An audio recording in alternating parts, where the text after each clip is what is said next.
Students, देखिए divisibility की next video start करते हैं। आज हम इस वीडियो में थ्योरम करेंगे। देखिए हमारी फर्स्ट थ्योरम क्या है, the product of any r consecutive integers are divisible by r factorial. क्या कहा गया स्टेटमेंट में कि अगर हमारे पास आर कंसेक्यूटिव इंटीजर्स होंगे, मतलब कि लगातार, ठीक है, आर इंटीजर्स होने चाहिए। इसका मतलब अगर मान लीजिए काउंटिंग में मेरे पास ऐसे लिख दिया मैंने, तो ये हमारे पास 3 कंसेक्यूटिव इंटीजर्स हैं, तो हमें दिखाना है कि ये किससे डिविजिबल होना चाहिए, 3 फैक्टोरियल से। ठीक है, जितने कंसेक्यूटिव इंटीजर्स होंगे उतने ही फैक्टोरियल से डिविजिबल होना चाहिए। अगर मैंने यहाँ पर 2 और लिख दिया तो ये कितने से डिविजिबल होना चाहिए, 4 फैक्टोरियल से। ठीक है, तो यहाँ पर इसके कहने का मतलब क्या है कि जितने भी आप लगातार के इंटीजर्स लोगे उतने से ही डिविजिबल होना चाहिए वो। ठीक है, देखिए नेक्स्ट स्टार्ट करते हैं अपनी थ्योरम। हमने मान लिया let p N is equal to this. क्या माना हमने, पी एन की वैल्यू क्या है, n, n plus 1, n plus 2, n plus r minus 1।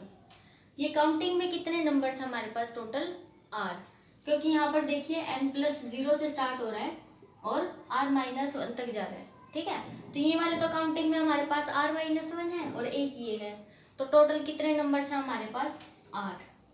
हमें क्या दिखाना है कि हमारे पास प्रोडक्ट है कितने कंसेक्यूटिव इंटीजर्स की, आर की।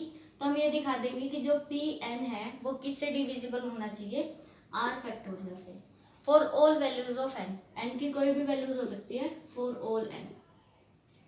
ठीक है, तो देखिए स्टार्ट करते हैं। हम इसको प्रिंसिपल ऑफ मैथमेटिकल इंडक्शन से प्रूव करेंगे। देखिए लेट, अगर मैंने आर की वैल्यू यहाँ पर 1 रख दीजिए, प्रिंसिपल ऑफ मैथमेटिकल इंडक्शन में सबसे पहले 1 पुट करते हैं। अगर मैंने आर की वैल्यू 1 पुट कर दी तो हमारे पास यहाँ पर आर 1 माइनस 1 0 हो जाएगा। तो इसका मतलब पी एन की वैल्यू क्या आ गई, एन, क्योंकि इसने क्या कहा है, कहाँ तक जाना है, आर माइनस 1 तक। इसका मतलब एन से ही स्टार्ट हुआ, एन पे ही खत्म हो गया और लगातार चलने चाहिए वो। तो यहाँ से हमारे पास एन ही वैल्यू आएगी, सिर्फ एक। और ये देखिए किससे डिविजिबल होना चाहिए, आर फैक्टोरियल। आर फैक्टोरियल से इसका मतलब क्या हो गया, आर की वैल्यू हमने क्या पुट की है, 1, तो ये 1 फैक्टोरियल से डिविजिबल होना चाहिए। 1 फैक्टोरियल का मतलब 1, और हर एक इंटीजर 1 से तो डिवाइड जरूर होता है। तो यहाँ से जो हमारा प्रिंसिपल ऑफ मैथमेटिकल इंडक्शन का फर्स्ट स्टेप होता है वो ट्रू हो गया। ठीक है, यहाँ से हमारे पास क्या आ गया, p N is equal to n, this is divisible by 1 factorial, that is r. ठीक है, हेयर आर की वैल्यू 1 है। ठीक है, अब देखिए प्रिंसिपल ऑफ मैथमेटिकल इंडक्शन में हम क्या करते हैं, हमने मान लिया let this result is true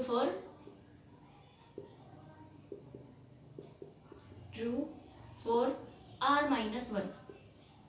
अगर मैंने यहाँ पर आर माइनस 1 कॉन्जिक्यूटिव इंटीजर्स ले लिए तो वो क्या होंगे, आर माइनस 1 फैक्टोरियल से डिविजिबल होंगे। ठीक है, तो अब हमें किसके लिए प्रूव करना है, आर के लिए।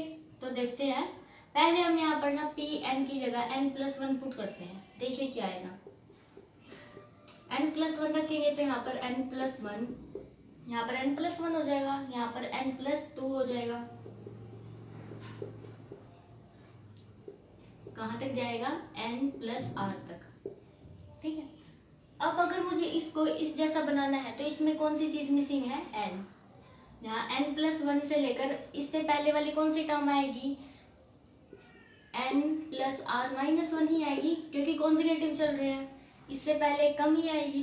ठीक है, तो हमारे पास यहाँ से यहाँ तक के सारे नंबर्स हैं लेकिन सिर्फ एन नहीं है, तो हम क्या कर देते हैं, बोथ साइड्स एन से मल्टीप्लाई कर देंगे। तो हमारे पास क्या आ जाएगा, n P N plus 1, this is equal to n, n plus 1, n plus 2 up to n plus r minus 1 और n plus are.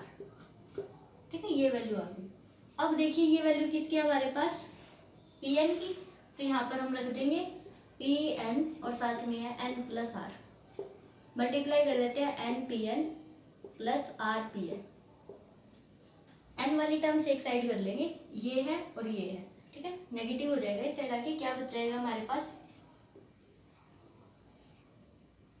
N P N plus 1 minus N P N और is equal to R P N. ठीक है, तो N common लेने के बाद P N plus 1 और minus P N, is equal to R P N, तो P N plus one minus P N is equal to R P N और divide N. यह आ गया हमारे पास रिलेशन। इसकी वैल्यू निकालते हैं, देखिए क्या आएगी। पी एन की वैल्यू है हमारे पास, यहाँ पर पुट कर देंगे हम।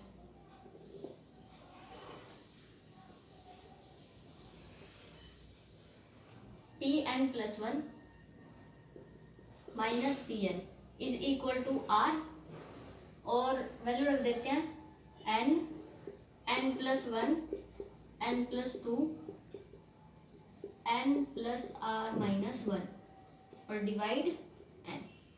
एन से एन कैंसिल हो रहा है, क्या बच गया हमारे पास आर और n plus one, N plus two, n plus r minus one. ठीक है, ये आ गई हमारे पास किसकी value, P N plus one minus P n की। अब देखिए यहाँ से जो यहाँ तक के नंबर्स हैं ये सारे काउंटिंग में कितने हैं, एन माइनस वन, क्योंकि 1 2 से लेकर आर माइनस वन तक जा रहे हैं। तो ये हमारे पास आर माइनस वन नंबर्स हैं। और हमने अभी अभी लेट किया था, प्रिंसिपल ऑफ मैथमेटिकल इंडक्शन का रूल होता है कि उससे प्रीवियस वाले के लिए हम ट्रू मान के चलते हैं। ठीक है, तो यहाँ पर हमने क्या माना था कि आर माइनस वन नंबर्स के लिए ये जो थ्योरम है वो होल्ड हो रही है। तो इसका मतलब जो आर माइनस वन नंबर्स है वो किससे डिविजिबल होंगे, आर माइनस वन फैक्टोरियल से। इसका मतलब जो ये नंबर आया है हमारे पास N plus one, N plus two, इसको कुछ और नाम दे लीजिए, ये ज़्यादा लेंथी हो जाएगा बार बार लिखने में, पी नाम दे दिया हमने। तो ये जो पी होगा ये किससे डिविजिबल होगा, this is divisible by r minus one factorial. ठीक है, यह हमारा प्रिंसिपल ऑफ मैथमेटिकल इंडक्शन के प्रीवियस रूल से आया अभी अभी। तो ये जो है ये वाला नंबर ये किससे डिविजिबल हो गया, आर माइनस वन फैक्टोरियल से।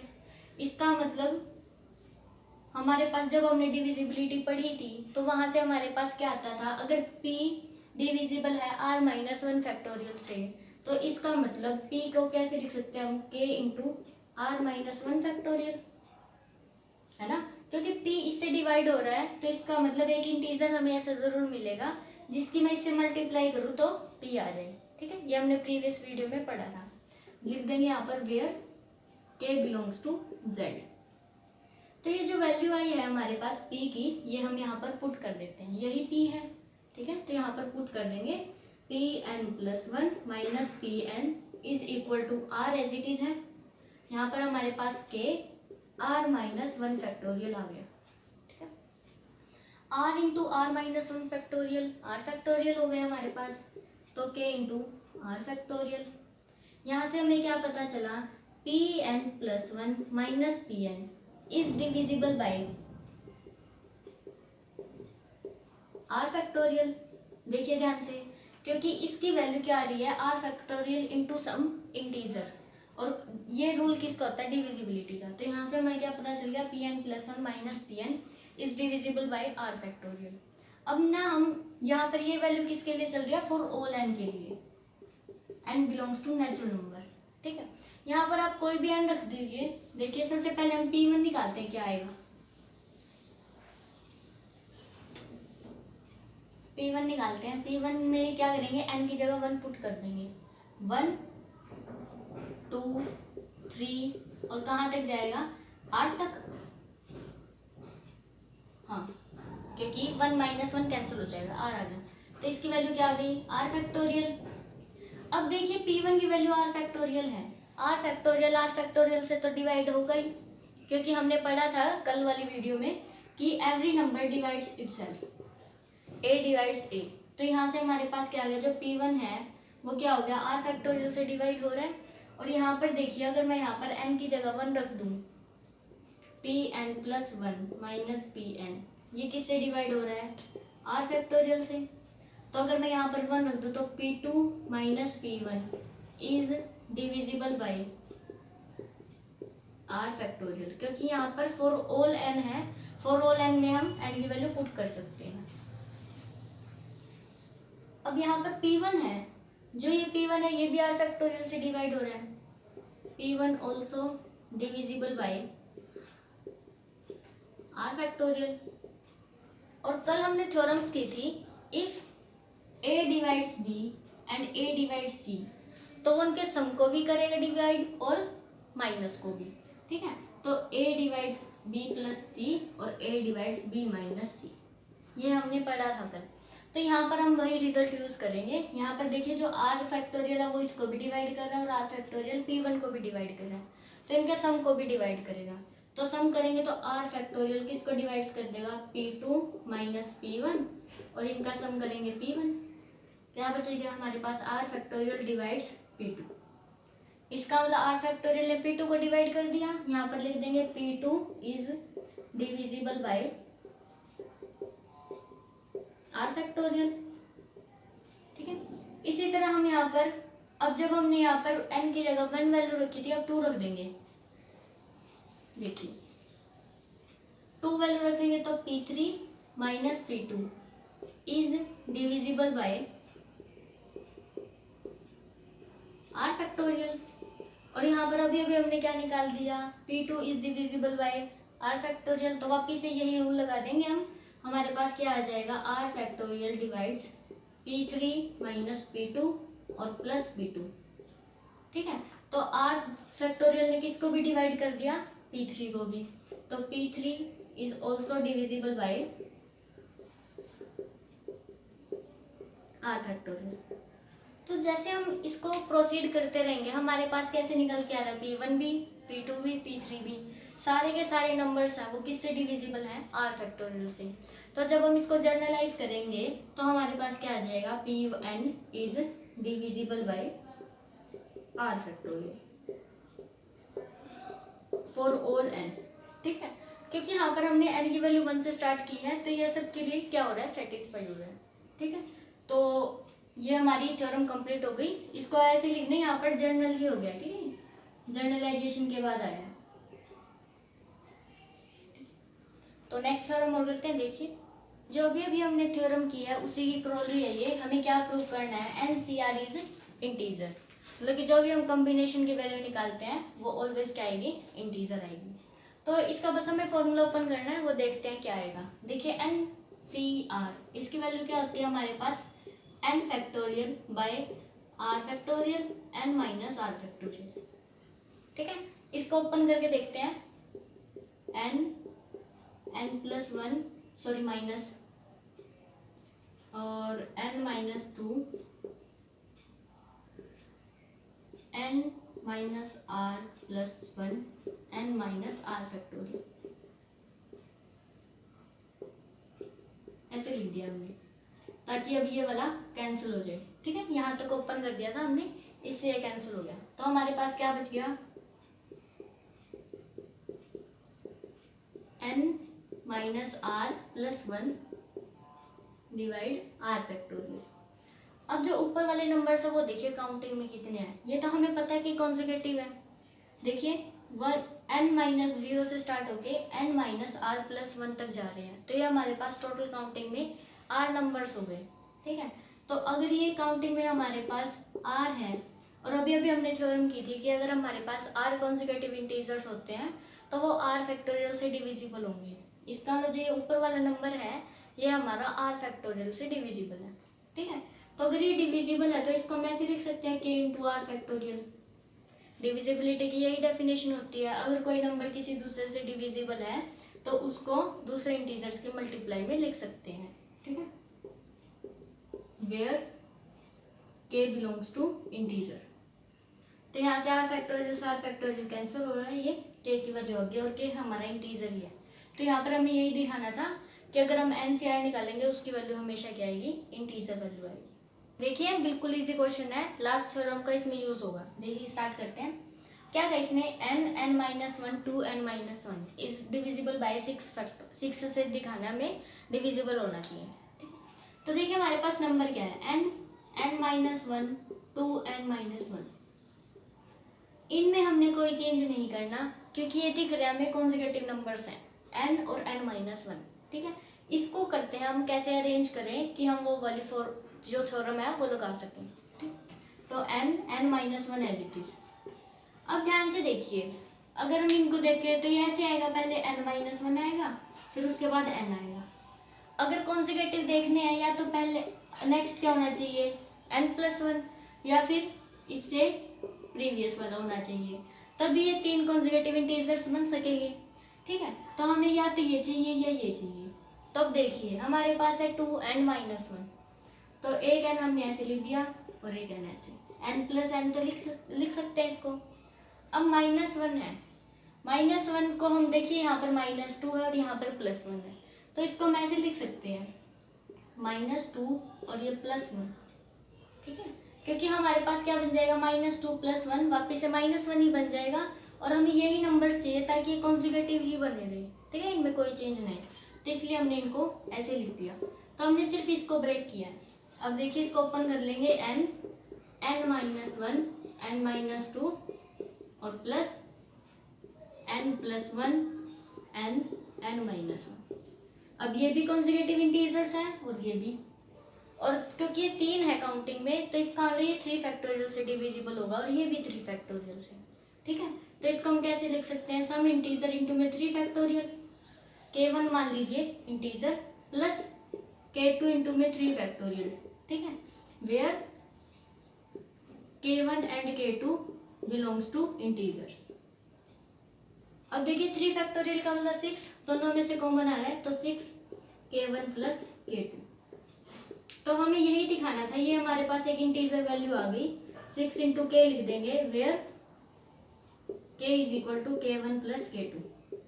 हमें यही दिखाना था कि जो ये नंबर है ये कैसे डिविजिबल होना चाहिए, 6 से, क्योंकि हमारे पास 6 इंटू कोई इंटीजर आ गया, तो हम इसको क्या कह सकते हैं कि ये नंबर है जो 6 से डिविजिबल है। बिल्कुल ईजी था, सिर्फ हमें क्या करना है, कॉन्जिक्यूटिव नंबर्स बनाने हैं।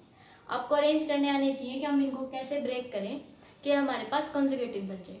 ठीक है, नेक्स्ट एग्जाम्पल करते हैं। देखिए नेक्स्ट क्वेश्चन हमारा क्या है, prove that an integer is divisible by 3 if and only if the sum of its digits is divisible by 3। ये हमने बेसिकली पढ़ रखा है कि अगर कोई भी नंबर है और उसकी डिजिट्स का सम 3 से डिविजिबल है, तो वो नंबर खुद भी क्या होता है, 3 से डिविजिबल होता है। ठीक है, तो ये हम ना यहाँ पर प्रूव करेंगे, वो हम सिर्फ अप्लाई करते आए हैं, आज हम प्रूव करेंगे। देखिए हमने मान लिया हमारे पास कोई भी एक टी नंबर है जिसके अंदर n डिजिट्स हैं, तो उसको हम ऐसे लिख सकते हैं, ये हमारी a1 है, ये यूनिट डिजिट हो गई, a2 है 10th डिजिट है, a3 100 डिजिट है, इसी तरह चलते जा रहे हैं, an हमारी nth डिजिट है। ठीक है, अगर देखिए हमारे पास t हमने कैसा नंबर लिख दिया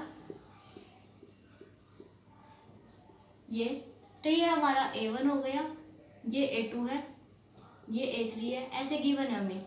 ठीक है, ये हमारी t की वैल्यू है यहाँ पर। उसके बाद इसमें क्या है, सम ऑफ डिजिट्स की बात किया, तो हम सम ऑफ डिजिट्स निकाल देंगे, ये हमारे पास सम ऑफ डिजिट हो जाएगा। ठीक है, सारी डिजिट्स का सम करके देख रखे हैं।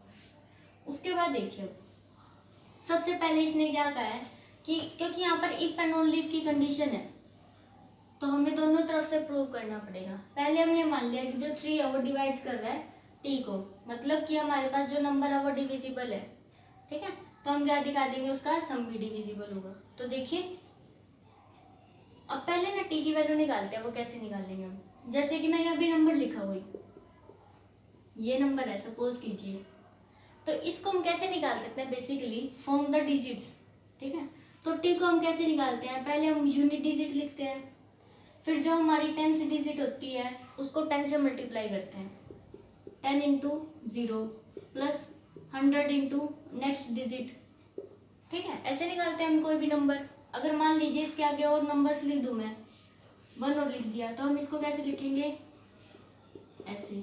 ठीक है, तो प्रॉपर वे में अगर हम निकालना चाहिए with the help of digits, तो हम ऐसे निकालते हैं। तो यहाँ पर जो t की वैल्यू है वो क्या आएगी, t इज इक्वल टू सबसे पहले यूनिट डिजिट, फिर प्लस 10th डिजिट हमारी a2 है, तो a2 को कैसे निकालेंगे, 10 इंटू a2, फिर 100 a3।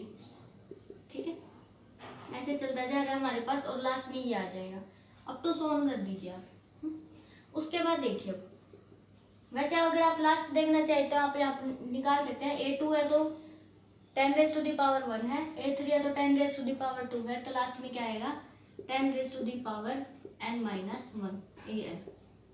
ठीक है, ऐसे लिख देना। अब देखिए a1 प्लस, इसको ब्रेक करते हैं हम, a2 प्लस 9a2, ये हम हम इसलिए लिख रहे हैं क्योंकि हमारे पास सम ऑफ डिजिट्स का यूज करना है हमें, तो हम A2 को अलग कर लेंगे, एक अलग करना है हमने, ठीक है।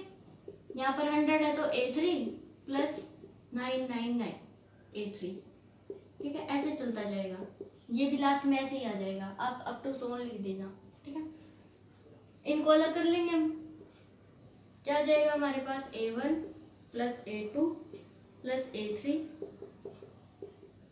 AN और प्लस जो बाकी टर्म्स बच गई वो अलग लिख लेंगे, 9A2, यहाँ पर 99 आएगा, हाँ ठीक है। A3 आगे 999 A4 अप टू सो। ये वैल्यू किसकी है?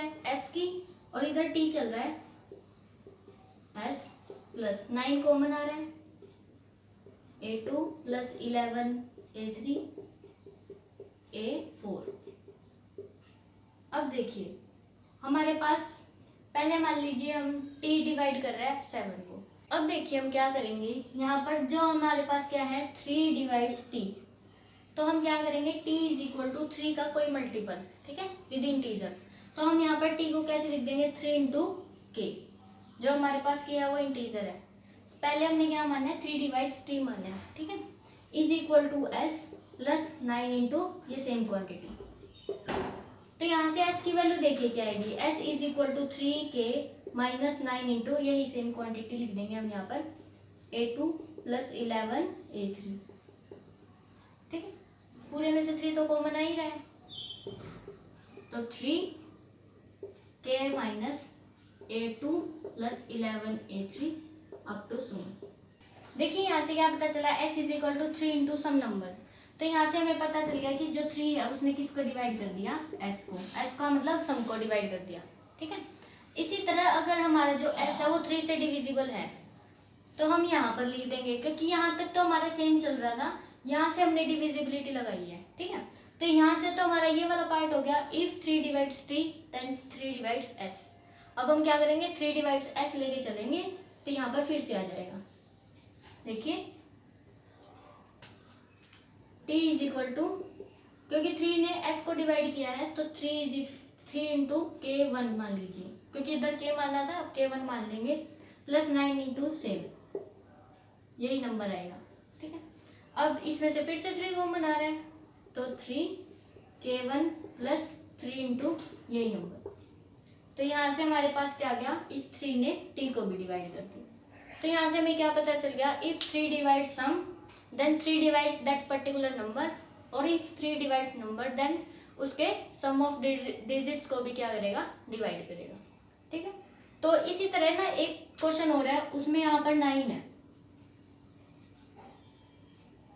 ये भी आप सेम प्रोसीड कर सकते हैं, बिल्कुल कोई डिफरेंस नहीं है, क्योंकि यहाँ पर हमारे पास 9 तो आ ही गया।